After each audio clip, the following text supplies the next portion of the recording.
You have my thanks, Father. And I apologize for being late today. Now there's something unusual, you not being punctual.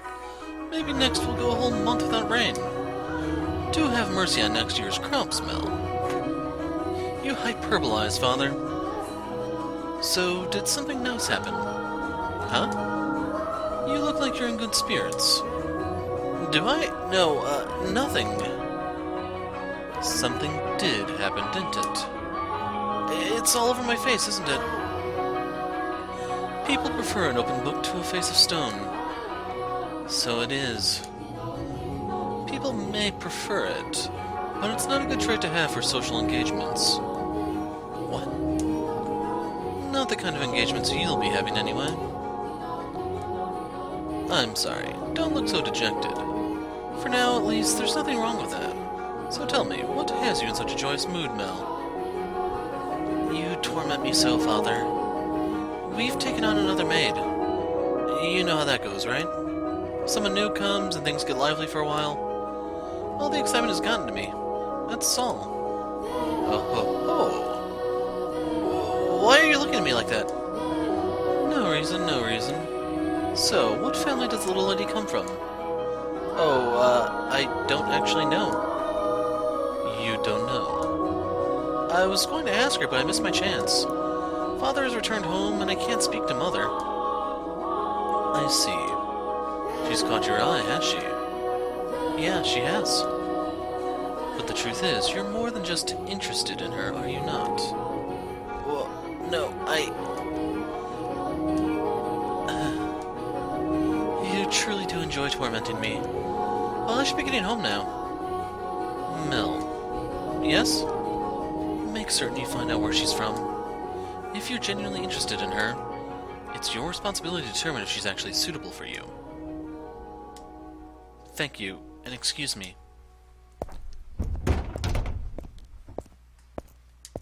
It doesn't matter if she's from an esteemed family or not. No, I'm not in love with her, I'm just interested. This isn't love, no. It couldn't be. This is me we're talking about. Besides, I hardly even know her. Young sire, blessed young sire, alms for the poor. It's the same beggar as before. I don't think he's moved since then. But he looks skinnier than last time. He's going to have trouble making it through the summer. I should give him something while I still have the chance.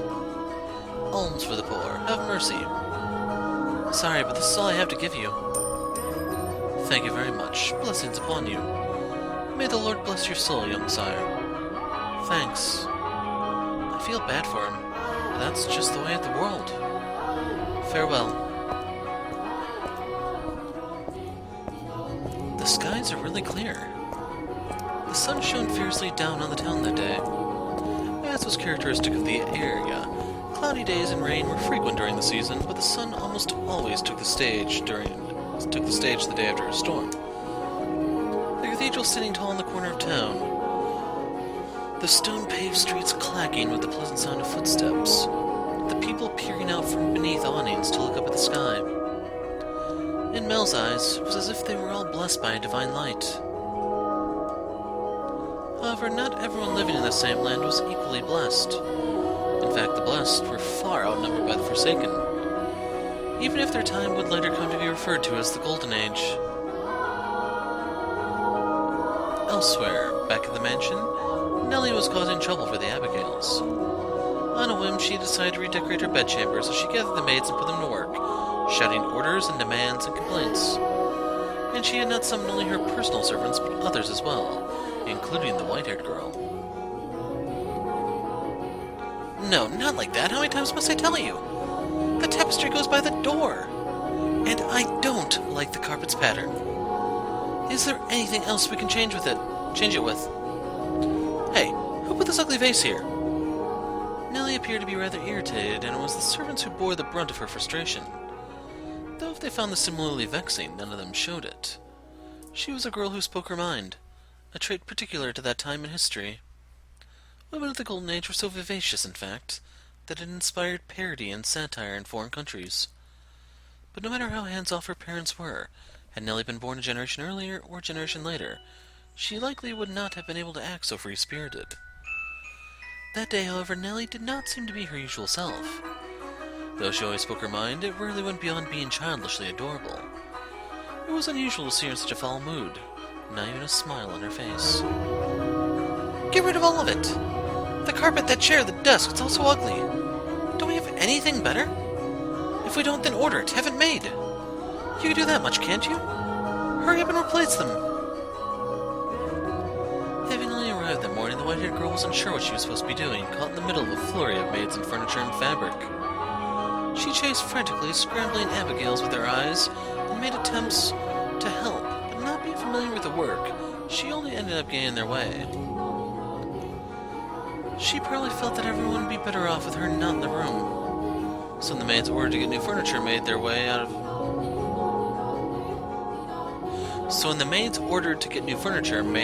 of Nellie's room, she attempted to follow them. You, hold on a second. You, yes you, with the white hair. However, Nellie stopped her before she could take her leave. What? The white-haired girl turned back bewildered to find Nellie smiling at her. The corners of her mouth turned up into a self-assured grin. There was no trace of timidity or uncertainty in her demeanor. Her flaxen eyes seemed like they would look nice under the light of the sun. Almost the exact opposite of the white-haired girl. I wanted to talk to you, actually. But Mother never was one to share. I asked her to trade maids, but she wouldn't have it. Trade? You mean for... Which is why I decided to completely redecorate my room, because then I would need some extra hands. But why? Because Mother and Father refused to tell me anything. Why is that? Who are you exactly? Where'd you come from? Tell me, what house are you from?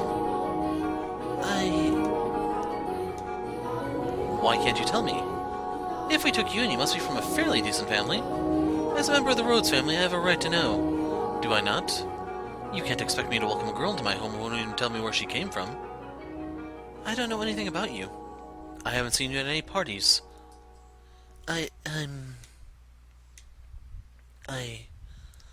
came from another country. Another country? What country? Somewhere very, very far away. Oh? North of here? East? West? South? South. It's south of here. I crossed the sea to get here, which is why we never met before. How far did you have to travel, then? How many times did the sun rise and how many stormy nights did you face? Innumerable days and nights we sailed, heading ever further north. Huh. So tell me, Lady Nellie, that is a most wonderful painting. She just tried to brush me off. I won't let her get away that easy. Painting? It's in my room, so of course it's wonderful. But that one's especially so. You're both so adorable. You, Lady Nellie, and Lord Mell. How old were you when it was painted? Huh?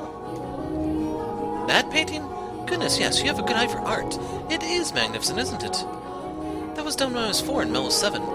You see how we're standing next to each other, holding hands? I was too young to remember very well, but Mell looks like he was really embarrassed. But standing there like statues makes for a boring painting. Nellie explained brightly. Having completely forgotten she was pressed up against the white-haired girl, she did a little twirl, stopping to face the portrait. Though many paintings lined the walls of her room, Nellie was most fond of the one of her and her brother.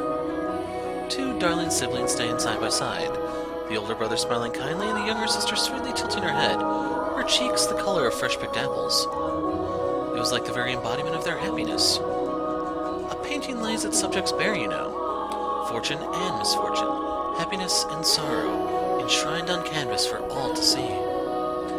And this reflection is not merely limited to the point in time it was made either. Did you know, Master, that paintings are alive? They are drawn with a brush over an extended stretch of time, unlike photographs which capture a singular moment. The two have their own individual merits, but a photograph is still while a painting moves. Portraits reveal both the past and the present state of those they depict. Mell and I have always been close. I would sing songs for him, and he'd teach me about all sorts of things. He's so smart. Nowadays, Mell hardly even goes on walks with me, making excuses like, I'm an adult now. We used to spend a lot of time playing together in the rose garden. I see. The white-haired girl normally had difficulty smiling, but her lips naturally curled upward as Nellie reminisced. A vision of the two happy siblings had probably swelled up in her mind, and I imagine there was a faint trace of envy in her heart as well. Lady Nellie, you love Lord Mell quite deeply, I see. Yes, of course I do. Mell's smart and he's studious and he's incredibly kind. For my birthday, he gave me this wonderful rose necklace. The jewelry shop he got it from is famous because even the royal family makes commissions from their workshop. So he had to have it ordered months in advance. Just for me. He's a prince. Who? He's pretty charming, wouldn't you say? That's why I call him my prince. But you know what? Mell is a terrible dancer. And he still hasn't got his feet on the ground yet, and he's so bad at interacting with the girls. So there's no one else who would say that about him. He is quite the gentleman. I assumed women would be drawn to him. Gentlemen? Have you met Mell already? This morning, briefly. That reminds me, Mell seemed to know about her too. What do you think about Mell? As I said, he is a gentleman. That's not what I mean. Don't think I'll let you get away with putting away any funny ideas in his head. What? Mell's too trusting. He's pure of heart. So I won't stand for you trying to take advantage of him. I would never. So you say, but you actually want to get close to him. I wouldn't dream of it, Lady Nellie. He is a man far beyond my reach. You aren't planning on doing anything, are you? Not at all. I must, though. And you don't have any romantic feelings for him, do you? Well, do you? I have no romantic feelings for him, Lady Nellie. And you won't develop any? I will not. And with that, Nellie gave a wide, satisfied grin. Even though one has no way of knowing how another truly feels, or how they might in the future. You wouldn't, would you? Now that I think about it, there are plenty of other boys. You getting together with Mell is downright absurd. Indeed. But anyway, back to what we were talking about earlier. Your family, I almost forgot. You haven't told me exactly where you came from, or anything about your... Lady Nellie, I've brought a new carpet. Just look at the embroidery. The work of a true artisan. I'm simply in love with it. Surely you'll find it to your liking as well. You're right. That's a Florentine stitch, isn't it? Wonder whether someone mimicked the style or if it was imported. Either way, a great find. Let's hurry up and get it laid out. Oh, and we'll have to see how the colors go with everything else. We have to finish redecorating quickly so I can show Mell. He'll be so surprised. What wonderful taste you have, Nellie. When the other Abigails returned, so too did the bustle within Nellie's room. As the white-haired girl watched, a faint smile crossed her lips. Perhaps it was relief at having escaped Nellie's inquisition. Or perhaps...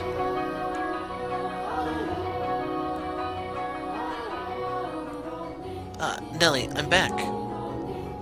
Did you eat something you're not supposed to, dearest Mell? You're unusually cheerful. I'm the same as always. Anyway, never mind that, dearest Mell. Take a look at my room. I redecorated today. So that's what you've been hiding away in the house all day.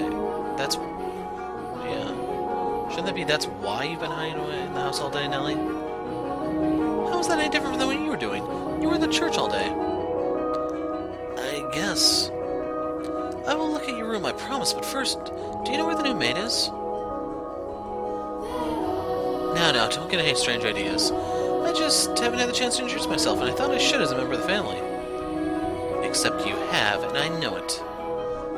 Being the eldest son, it would be shameful if she were to pass me in the halls and not even know who I am, so... Don't ask me. What? But you're in the house all day. She attends to Mother, so how would I know where she is? Though she did help redecorate my room. You made her help? That's work for the men servants. There was no reason to make the maids do it. So you're saying I should invite a bunch of men into my room? I go in your room all the time, Nellie, and you were in my bedchamber just this morning. Only one man is allowed in my bedroom, dearest Mell, and that is you.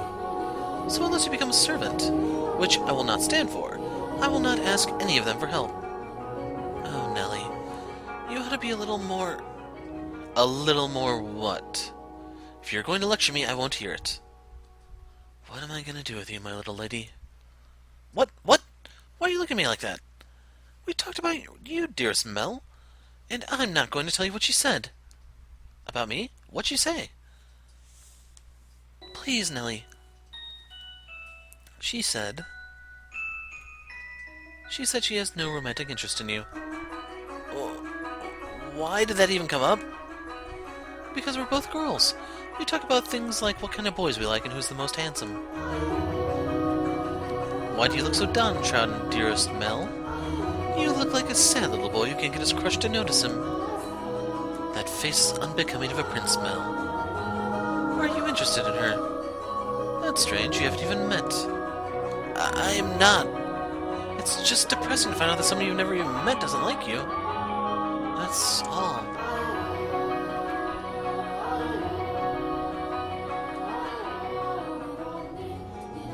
If I'm going to make my move, I must do so soon. I don't have much time. The master of the house isn't around, so next in line would be him. That painting. Historia continua.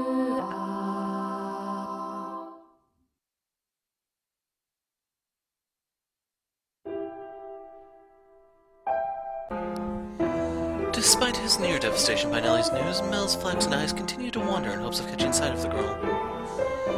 By now it should be quite obvious to you what Mell was feeling. But the boy himself was having difficulty comprehending the things going through his heart. Emotionally, he was horribly unstable, like a ship without a sail. And still, every time he spotted the white-haired girl, his heart would leap. His whole body jittered with excitement and anxiety. He had never felt anything like this before, and as such he struggled to keep these strange emotions in check. Whenever he saw an opportunity, Mell would speak to the white-haired girl. And days he was unable to, either spent in secluded silence or a distracted daze. Love is a curious thing. It has the power to change those who experience it. When he did manage to approach her, he tripped over his tongue. Again and again he talked to her, and again he stumbled. I imagine if you were to take him to see a romance at the theater in his present state, he would cry just as much as little Nelly.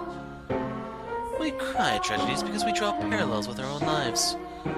At least that is what I think. Great tales of romance attain true gravity with the audience only when they are personally familiar with love. In any event, the white-haired girl was, as a result of this, visibly perturbed. She was delighted that he was being so kind to her, but confusion overpowered every other emotion. She appeared to be at a loss for what to do as he clumsily catapulted words and stares at her. But Mell did not back down, though he probably knew not what caused such fiery emotion to erupt from within his breast. One's first love, in particular, tends to burn like a wildfire. Are you familiar with the sensation, Master? Oh?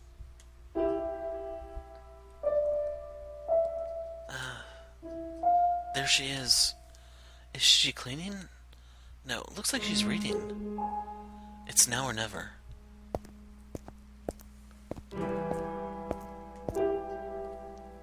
Boo! Sorry. I didn't mean to scare you. Lord Mell, you very clearly meant to scare me. Because you just wouldn't notice me.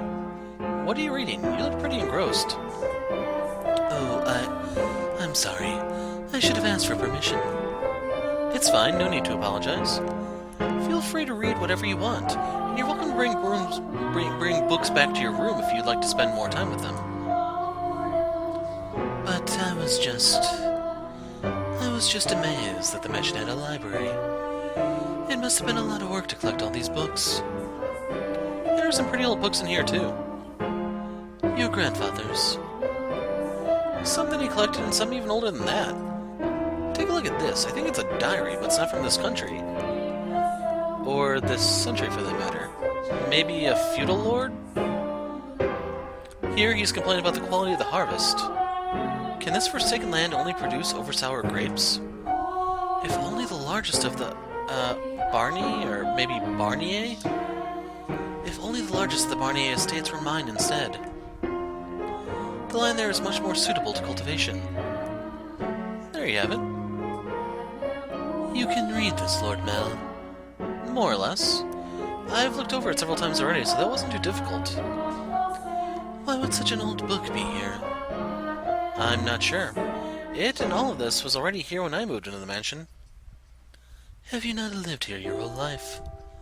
I was born in our estate, but to me and Nellie, this is more like our home. We moved when I was still young, and we've lived here ever since. Nellie and Mother have both grown quite fond of it. Father, though, often goes back to the house because he doesn't like all the roses. By himself. Yeah, well, sometimes Mother goes with him, but for the most part he goes alone. But don't get me wrong, it's not because they don't get along. In fact, they act more like teenagers in love than grown adults. It almost makes me sick having to watch it. It is a wonderful thing to be so close, no matter how old they may be.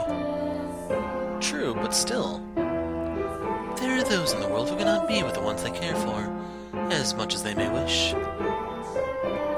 I'm sorry about that. Oh, that's right, the book. What were you reading? Wasn't exactly reading. I can't. I do not enjoy reading lots of text, so I was looking at the pictures. Is that so? You seem very cultured, so I thought you would be partial to reading. Perhaps you're actually more like Nelly and eschew your studies. Yes. I wouldn't have guessed.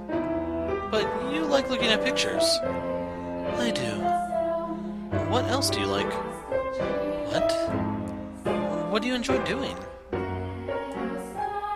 It can be anything. I enjoy being told stories. Stories? Yes. When I was young, my father would tell me tales. What kind of stories did you like? There was one about an imprisoned girl. Tell it to me.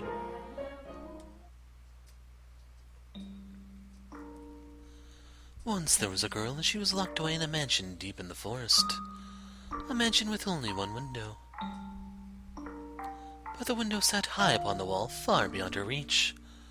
So it was always very dark inside, unlike this mansion. However, the girl did not like the outside world. There were lots of scary things out there after all. Though she may have been all alone in the mansion, she grew comfortable with the darkness in time, so she had nothing to be afraid of. And then... Am I doing a good job? You're doing fine. Keep going. What happens next? Okay. And then the girl grew up. By then she had already forgotten why she was locked up, but she was content with the darkness. However, her eyes couldn't help but be drawn to the little bit of light that spilled through the one window. Though she was comfortable in the darkness, the sight of the light made her heart race. At first, the girl thought it was because she found it unpleasant, because she disliked the light and the outside. But slowly she came to realize that she was curious about the outside world. What could be happening out there? For all she knew, the town, the forest, the people, all of it could have changed while she sat imprisoned in a mansion. But she had no way of finding out. So the girl decided to write letters and throw them out the window. What began as empty grasping became routine, continuing for several months until she finally was ready to give up. But then a beautiful white dove flew in through the window. Tied to the dove's leg was a letter. Her heart racing, she read the words contained within. It seemed to have been written by a man. The letter contained numerous questions for the girl. It also said that if she attached a reply to the dove, it would bring the letter back to him. She was astonished, but she wrote him back anyway, taking care not to mention where she was. After having exchanged letters a number of times, the two felt very close to one another, as though they had known each other for many years despite having never met. And eventually the man said he wanted to meet her? Indeed. The girl was unsure what to do. Should she tell him how she lived? Should she reveal where she spent her days? She was afraid if she did, he would cease to send her letters. She was sure he believed her to be a young lady of noble blood, and not a girl locked away in a house deep in a forest. The girl could not bring herself to write a response. She released the dove through the window with nothing attached to its leg. And yet it returned with another letter, written in the man's familiar hand. You must surely have a grave reason for your silence, it said. I would like to know that reason, and I would like to help you. No matter what it may be, you have my word. She deliberated. Though his letters were kind, she did not know this man. He was from the outside. Would he still treat her the same way when he met her? And did she even want to step into the world beyond? What do you think she did? Wrote a letter and agreed to meet him, right? Yes, she did. The girl made up her mind. She would write a letter. As always, when she tied it to the dove's leg, it flew off out the window. And for some time after that, she received no response from the man. This saddened her, but she thought it was for the best. She belonged in her own confined world, her world of darkness. But then one day, light shone into the mansion. The sealed door had been opened, and in the doorway stood a handsome young man. I have come for you, he said. The man was a prince from a neighboring kingdom. When the girl stepped outside, before her sat a magnificent carriage, the likes of which she had never seen before, accompanied by many servants. The prince, kind as in the letters, swore his love to her, and the two lived happily ever after.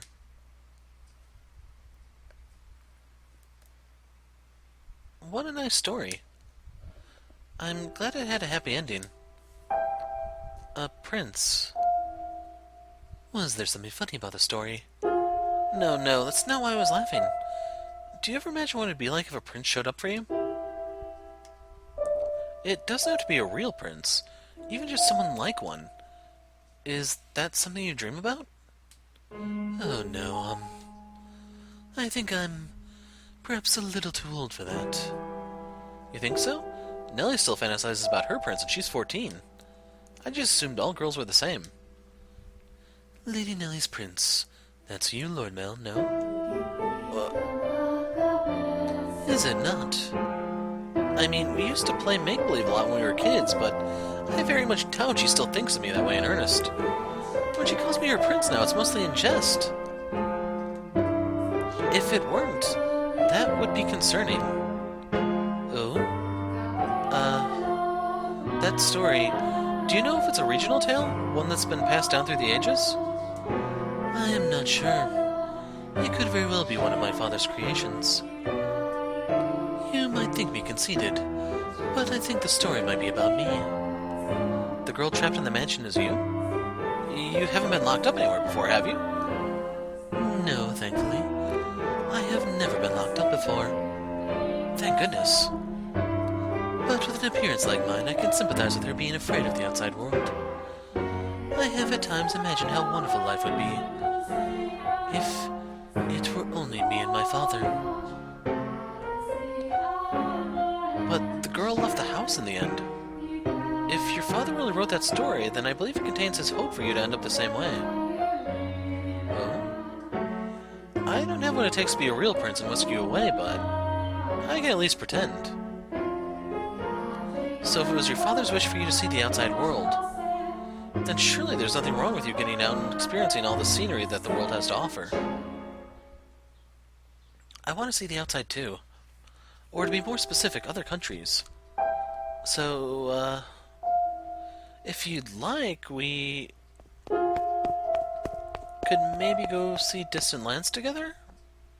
Ah, dearest Mell, I've been looking all over for you. Nellie, look at this, dearest Mell. Mother bought me these wonderful gloves to wear on walks. The roses embroidered on the wrists are just precious. Oh my, you're right. They are beautiful. You appear to be dizzy, Lord Mell. Are you feeling unwell? No, I'm fine. Mell was feeling frustrated at his inability to convey his feelings to her. And his frustration built up over time. He developed, I suppose you could call it a severe case of lovesickness. For several consecutive nights he had been afflicted with a peculiar sensation, a presence in his bedchamber.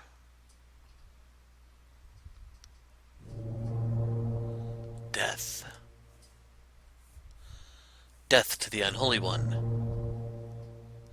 Death to the heretic. Death to the witch.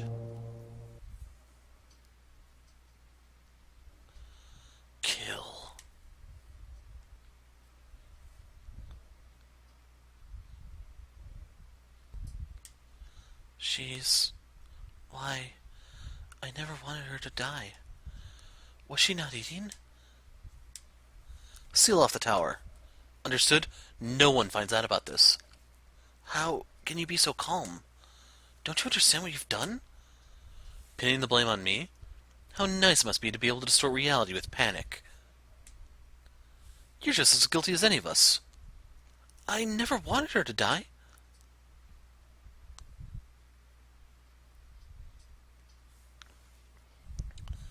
The witch killed her. The blood of the witch killed my...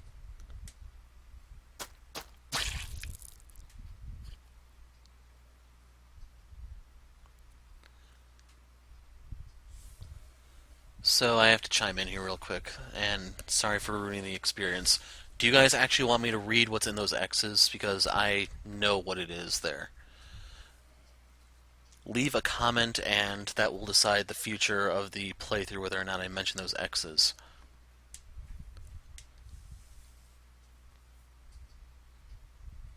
A dream? What was that dream?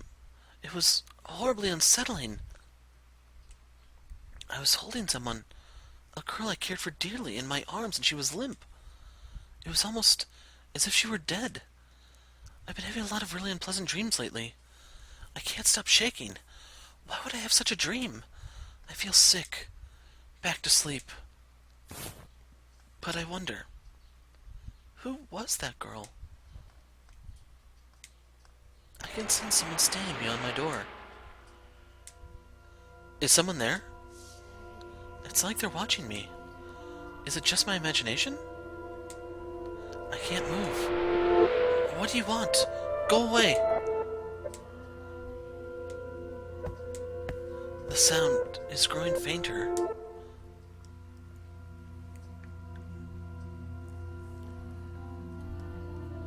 Aye.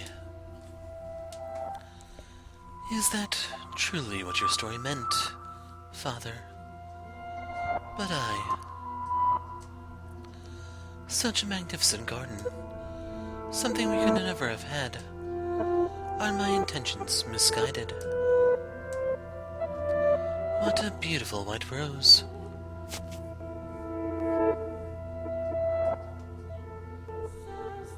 You know, you could have sneaked into his room rather easily then. No one was watching. How long have you... Oh, you needn't pay me any mind. I shall not condemn you, no matter what you might do. Rather, I am on your side. I was not going to do anything. Is that so? Then perhaps you were out for a late-night stroll. I imagine you have less difficulties going outside at night. I beg your pardon. I will return to the mansion immediately. Yes, that reminds me. It was also in the middle of the night when the grocer's servant broke into their safe. News of that spread quite far.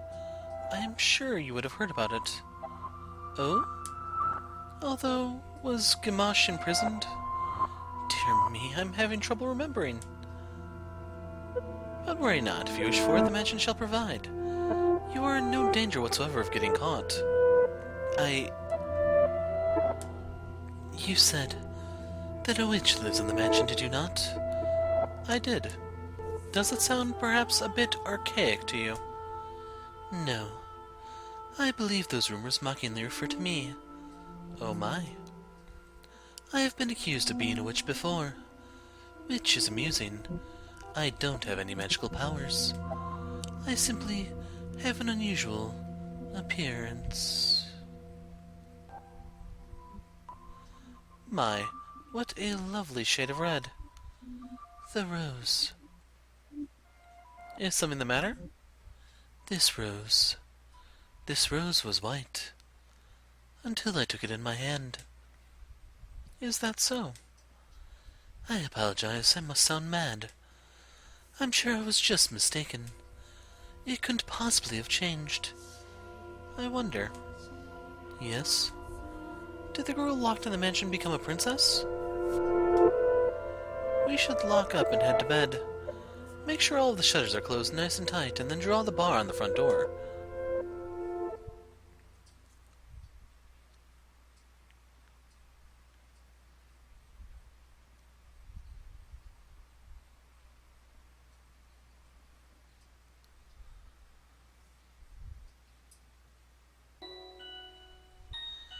Slowly but surely, time trekked onward, everyone working toward their own individual goals. Each early summer breeze that blew through the garden was like God's hallowed breath carrying the flower's fragrance in through Rose Manor's windows. If only time could be stopped, and this beautiful era made to live on through eternity.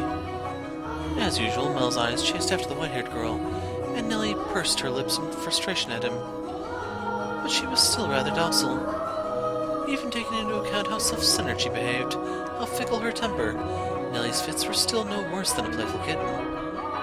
See, at that very moment, our lovely little feline had her claws poised to swat at the flaxen-haired young man. Mell, you promised me, or have you forgotten?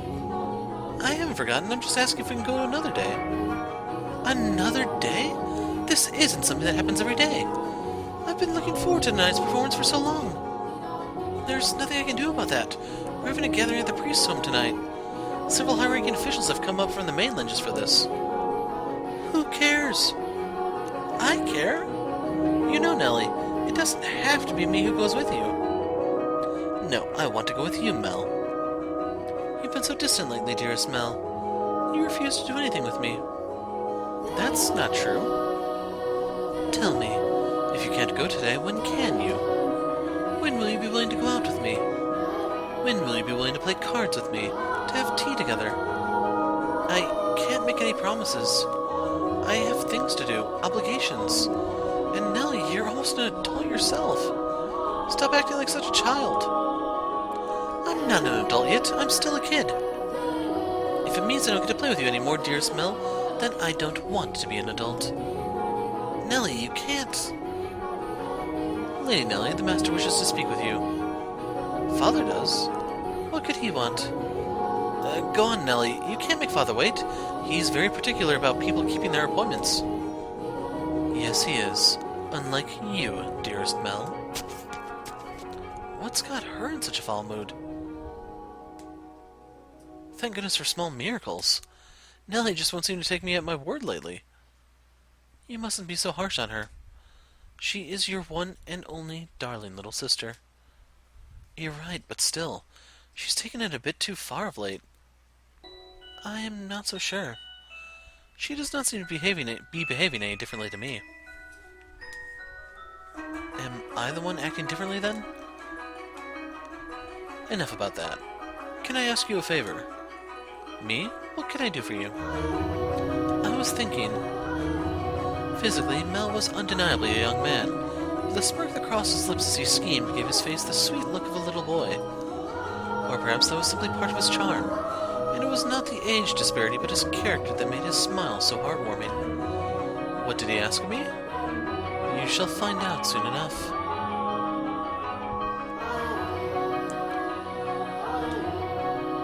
It's cloudy. And thank goodness for that, too. That would be even better if it were even darker out. I believe the textile shop was around here. Hi there. Lord Mell. Fancy meeting you here. Yeah, what a surprise.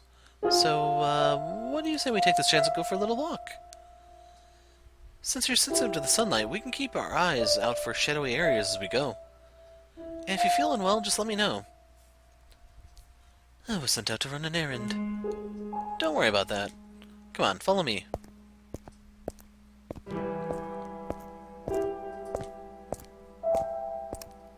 I'm sorry, it, actually wasn't an accident that we crossed paths.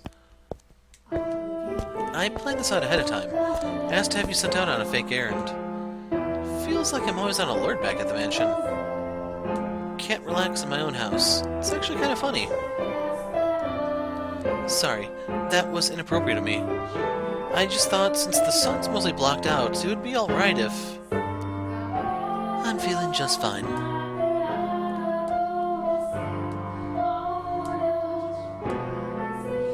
Of course, I get her out of the house and I can't even think of anything to say. Hey, Yes? Have you settled into life at the mansion? I have. Everyone has been such a big help. That's good to hear. Indeed. So, Yes? Nellie told me she had you help redecorate her room sometime back. Yes, that was shortly after I arrived. What of it? Yeah, that day Nellie told me that you don't,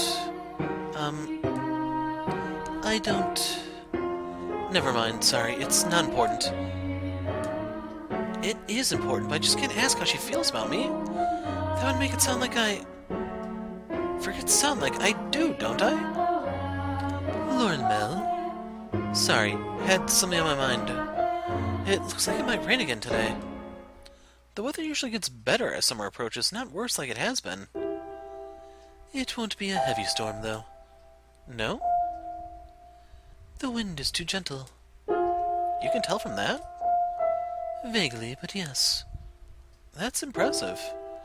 I often leave the house unprepared, only to find myself sloshing back in the rain. You laugh a lot more than you used to. Do I?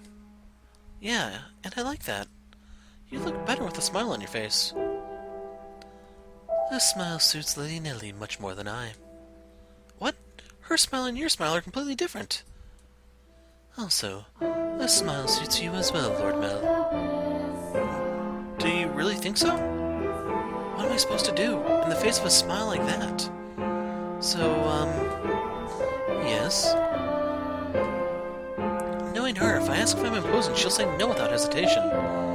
Trying to cover myself isn't going to get me anywhere. Hold on a second. I never did get you those flowers like I promised. There was a single white rose blooming in the garden. I was planning to give it to you, but it disappeared before I had the chance. So, I'd like you to have this. It's not a real rose, but it won't wilt either.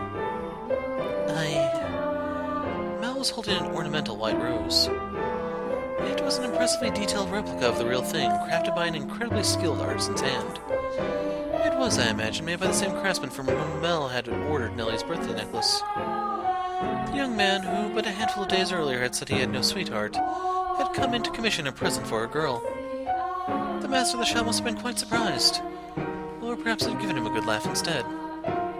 It was for this moment that he so desperately sought for time together with the white-haired girl. I don't know what you like, so I had to base it on my sister's tastes. My apologies. I cannot accept this. Is the design not to your liking? No, I just... If you're concerned about how much I paid for it, don't be. I just want you to have it, that's all. Please. Why are you so kind to me? Why? Because... I'm sorry. I can't accept it. A clear glint of frustrated panic was visible in her red eyes. There's not a girl in the world whose heart would not flutter at the sight of the sparkling rose accessory. But her reaction was far from delight. As a matter of fact, there were traces of fear and apprehension in her countenance. I beg your pardon. Hold on. With a look of distress in her face, the white-haired girl made to run off, but Mel grabbed her by the arm in the nick of time.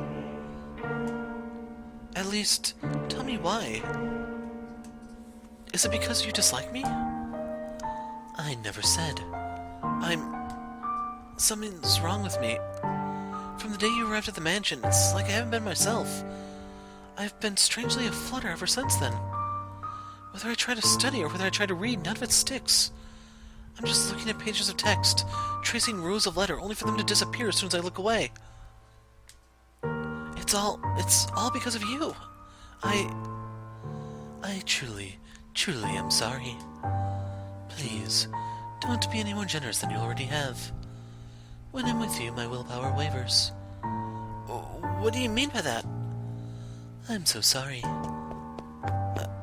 Wait.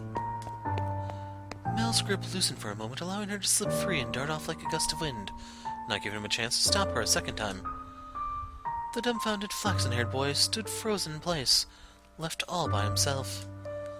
The breeze, which the white-haired girl had called gentle earlier, felt faintly chilly, almost as if mocking him. It looks like she's even less fond of me than I thought. God, I'm crying. I'm pathetic. Well, if it isn't Mel, what might you be? Are you crying? I'm so pitiful. Sorry you had to see this. Think nothing of it. I passed by a girl just a few moments ago. She appeared to be rather distressed as well. Did something happen between the two of you? I wasn't good enough, it seems. Not good enough. That was the new maid I was telling you about before.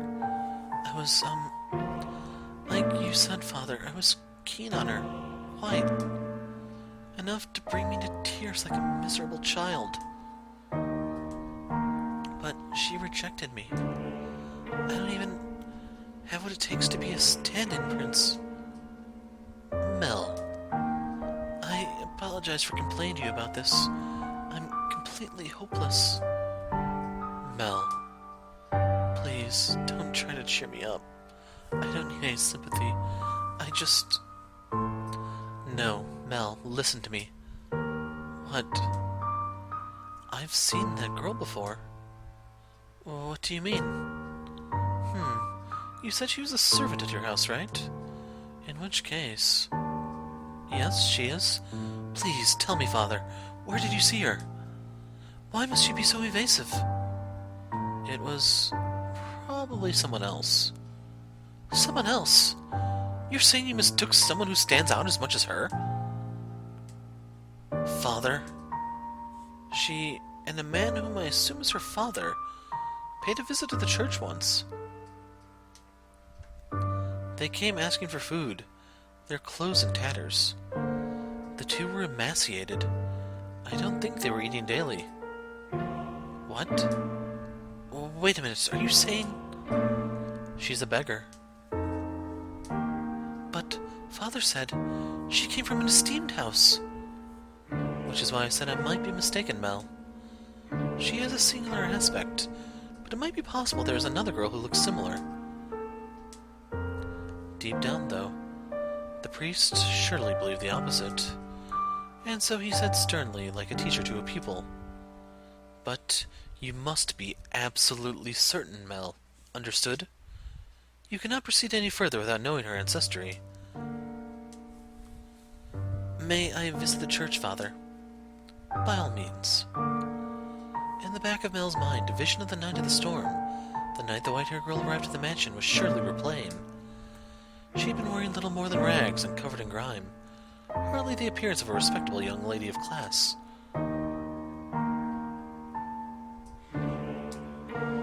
Have I been putting her through unnecessary stress? If she actually turns out to be nameless, to be rankless, no matter where she comes from, my heart is decided. I will not fool myself about how I feel any longer.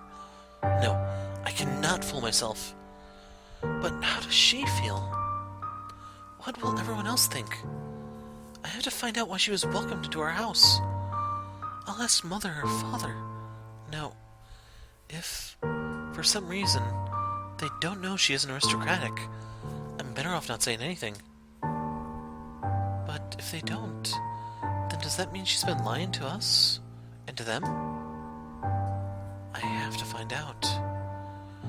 I have to find out. This time I must get answers.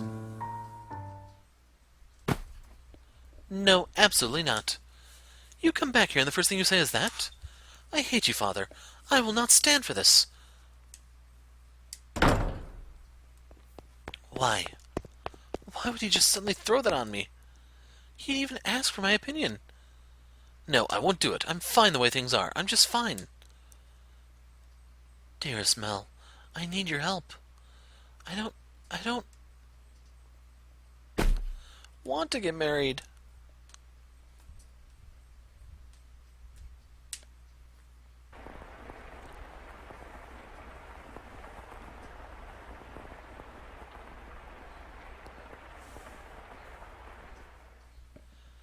This may seem sudden, but I must confess that I made a grave mistake.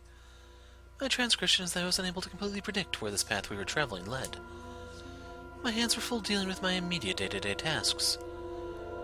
So I could do naught but pray there was happiness waiting in the future. Happiness for everyone who lived within Rose Manor. But I am but a mere maid. There are limits to what I am allowed to do. And furthermore, it was not my place to offer her my hand. Roads, such as the one we were following, have a way of diverging with little warning. And if you do not turn the wheel exactly right at those sudden forks, you may end up somewhere horribly off course. I was well aware of that fact, which is why I thought that what I did was for the best. It's happening again. I made sure the doors closed, but I can sense someone standing there. Someone watching me. Footsteps. They're looking down at me? I want to open my eyes, but I can't do it. Curses. You're just going to leave without doing anything, aren't you? Then hurry up and get out of here. Free me from this torture. No. Tonight they're on my bed now, looking down on me. My neck. Oh, I can't speak. I can't move. These cold fingers. That soft breath. Why? I can move my body, but that's not important right now.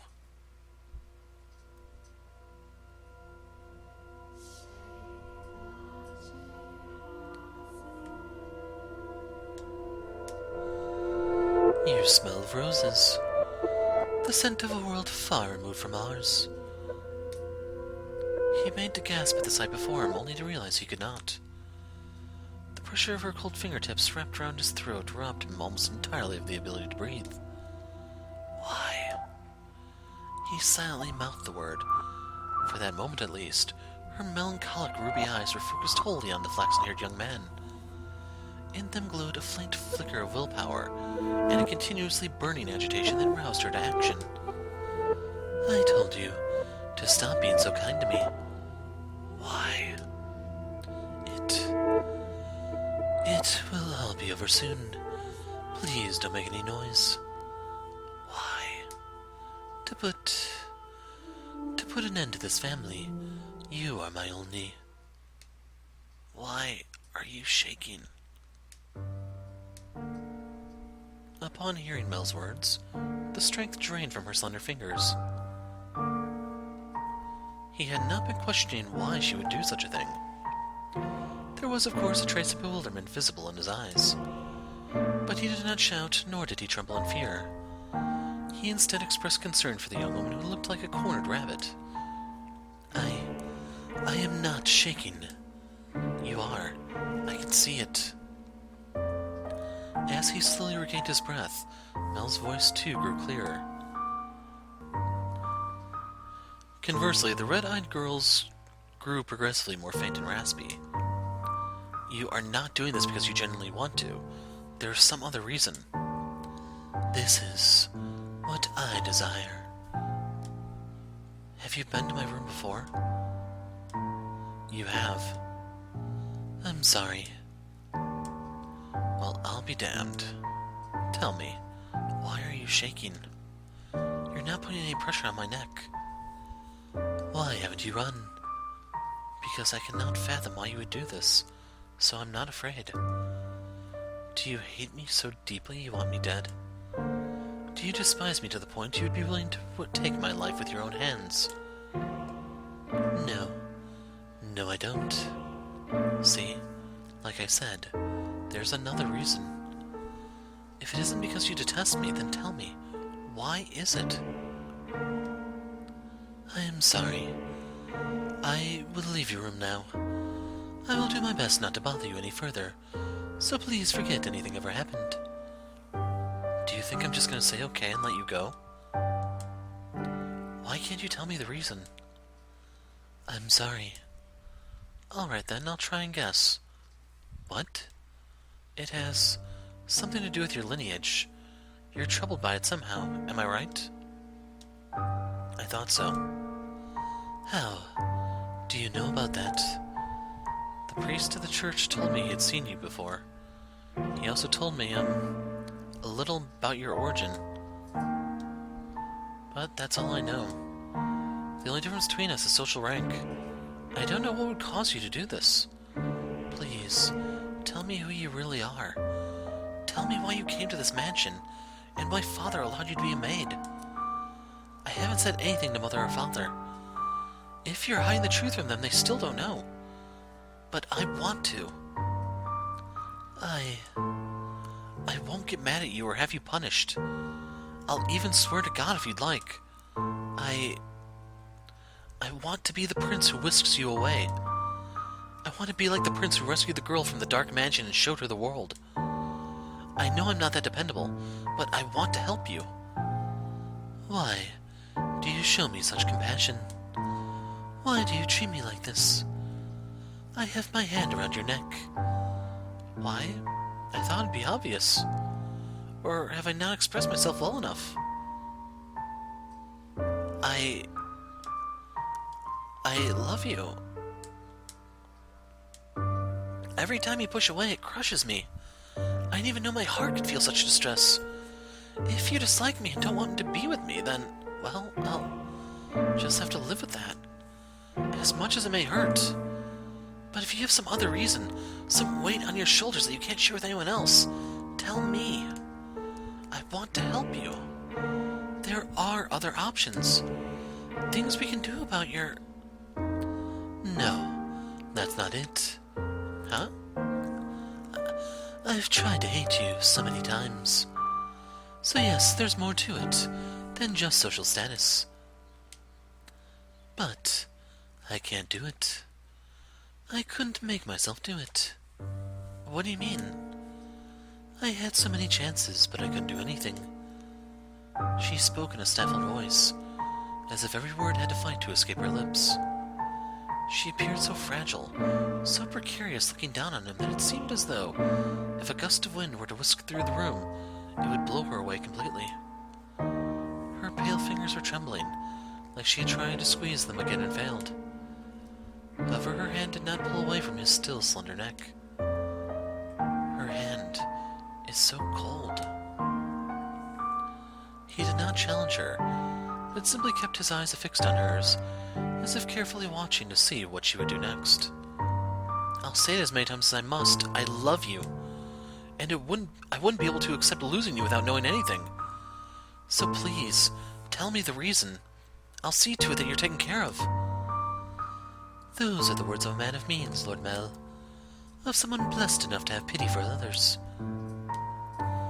You are a foolish young man. You know nothing. But the greatest fool of all is myself. If you agree to punish me, I will talk. Tell me. Her long white hair and his soft flaxen hair touched. For just the briefest of moments, it appeared in the darkness as though they had fused together. The white-haired girl, having finally gathered the courage, began to slowly tell her tale. On the night of the storm, I paid a visit to Rose Manor, this mansion. My father and I were always on the move, traveling across the land by foot, so it was only recently that we heard rumors of Rose Manor. There are several reasons we couldn't stay in one place. First is my unusual appearance. People often find the color of my skin or eyes disconcerting. So after living in one place for long enough, unsettling rumors would begin to spread, forcing us to leave. Another reason was my father's line of work. He painted pictures for a living, but he had trouble finding a patron, so he had to work day to day. When he was no longer able to find work in a city, we would move. We were birds that migrated without a flock. When we arrived at this town, my father was exhausted and weak. That is when we learned of Rose Manor, and the family who dwelt within it. Rhodes is a name my father could never forget. He was, long ago, a painter in the service of the Rhodes family. Hold on. Your father was an artist here? Yes. It was before I was born, so you probably don't remember, Lord Mell. So, you knew about us before you came here? For as long as I can remember, I've known the name Rhodes. My father was chased from your house. Just because they didn't like something he painted. Having failed the Rhodes family, no one else would become his patron. Just as a good reputation spreads, so too does a bad one. Branded once as a failure, no one will ever take you in again. You nobles throw your parties and spread your gossip about this painter or that sculptor. The rose you tried to give me is an example of that. It was certainly crafted with skill, but the jeweler is only known because some aristocrats spoke highly of him. My father's paintings were no less skillful. His was a talent that could not be easily imitated. But no one was willing to separate the art from the artist. The Rhodes family stole everything from my father. But even thrown out onto the streets, his only skill was painting. That was all he could do to earn a living. What little money we had for food he gave to me. He did anything he could to ensure my survival, even at the expense of his own well-being. My father passed away in this town. Up until his last breath, he was only ever concerned about me. He held me in his arms and ran his fingers through my hair, an apologetic look on his face. If I had a normal appearance, I'm sure life would have been much easier. He was always telling me how sorry he was for making life so hard, even though it's not his fault I look like this. I disdained the Rhodes family for putting us, for putting my father through such a hardship. I imagine you were still living in decadence, acting as though nothing had ever happened. No, you wouldn't even care about the fate of one simple painter. Our lives meant nothing to you, and so I sought to bring misfortune upon you. And that's why you tried to kill me. In truth, I had wanted to take the master's life, but your father spent so much time outside the mansion. And so, you're right. If they lost me, it would put my family in a very difficult position. That is the whole of my tale. You now know about my father, and how I feel about you. Having told you of the blackness in my heart, I cannot go on living like nothing has changed. Please give me punishment. Why would you have me put the one I love through any more misery? I am not fit for your affection. Not only because I am not aristocratic, but because every time I spoke with you I did so holding this darkness in my heart. Does that not unnerve you? In the end, it was my family's actions that caused you so much suffering. Would that your father were still alive? Perhaps I could have done something. I'm sorry. And besides, you hesitated. You didn't actually kill me. What am I even to punish you for? As you said, you had countless opportunities, but you could not bring yourself to do it. Tell me, why couldn't you kill me? Because if it's because I've given you enough reason to have even the slightest bit of interest in me. Nothing was as I envisioned it. What? I assumed the residents of Rose Manor would be cold people who believed that rank and wealth mattered above all. But on the night of the storm, the mistress was the first one to extend her hand to me. I arrived at the mansion disguised as a beggar. Actually, disguised is not the right word. As many nights, I only survived on the generosity of others. The mistress did not send me away when she saw me. Quite the opposite. She took me in as a servant. So that was Mother's doing. I could scarcely believe she would invite a stranger into her home, that she would treat a stranger with such compassion. I thought perhaps she knew who my father was. But I had never met any of you before, so she must simply be that kind-hearted a woman. And the mistress continued to treat me with kindness, despite my disquieting appearance, and the darkness in my heart.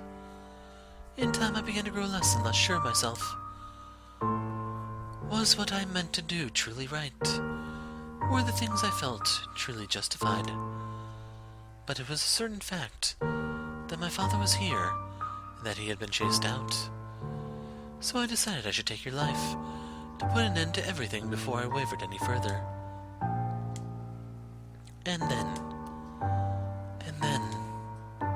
then, you were too kind to me. It's all your fault. Because you laugh with such affection. Because you give me smiles like that. Because you say the things you say. I'm sorry. No, don't apologize. I'm so happy to hear that. Despite the unusual circumstances. Please don't say you want to leave. Don't ask me to punish you. I couldn't do anything for your father, but at least allow me to do something he cared, to do something for the daughter he cared for so deeply. You are far too kind-hearted. I'll be happier with you around. You can become a real aristocrat. There are families that would be willing to adopt you, especially knowing it would bring them ties to the Rhodes family in the near future. Are you sane? As long as you're okay with that, of course. I don't understand how you could possibly say that. I have my hand around your neck even as we speak. It seems reasonable enough to me. I'm desperately looking for some way to have to not lose you. But I couldn't. I don't know any etiquette or social customs. How could I? You can learn all that. You're pretty and naturally graceful, you'll do just fine. You are such an aristocrat, Lord Mell. What? The way you can come up with compliments so easily. Only for you. Nellie says my poetry has as much charm as a dissertation. I don't understand theater. It puts me to sleep. You laughed. Thank goodness. Keep smiling. You don't have to stop. A smile on your face is a smile on mine. No matter how deep the darkness has taken root in your heart, it can always be removed. I believe people are capable of forging their own futures. What do you say we go to the theater sometime? I promise I won't sleep through it. At the private theater, we can get seats at the far end of the second floor so we don't have to stand. They would be pretty lavish seats, and would give you a chance to experience the noble life. But please, don't be shy. I can have clothes prepared for you. I'll ask one of the maids who can keep a secret. Say, the one with black hair. She kinda scares me, though. I don't know what I'm supposed to say. How could you show such compassion for me? I try to inflict harm upon you. Am I allowed to feel such joy? For every day you suffered, a day of happiness. That's how it has to be. So stand by my side.